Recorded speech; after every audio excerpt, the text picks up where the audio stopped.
Means has two, અને will have two. This are all models helping verb. આ બધા મોડલ્સના helping verb છે.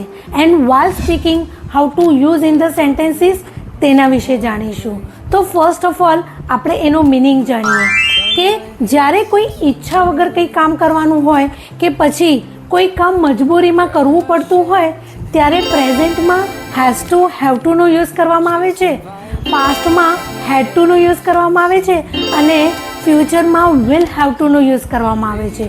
But my dear friends, one more crucial things કે only has, have અને had, આનો meaning એટલે કે કોઈ વસ્તુ પાસે હોવી કે પછી કોઈ ઇન્ફોર્મેશન પાસે હોવી. બટ જ્યારે એની પાછળ ટુને એડ કરવામાં આવે છે ત્યારે totally the meaning has been changed.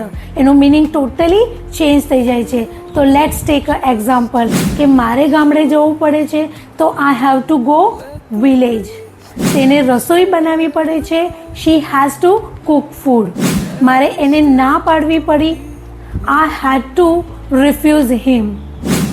અમારે લાવવું પડે છે તો વી હેવ ટુ બ્રિંગ. અમારે લેવું પડ્યું, વી હેડ ટુ ટેક. તેને ટાઈમે પહોંચવું પડે છે, she has to reach on time.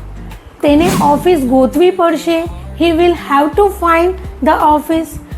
અને તમારે ફ્લુઅન્સી ઇમ્પ્રૂવ કરવી હોય તો સ્પીકિંગ પ્રેક્ટિસ કરવી પડશે.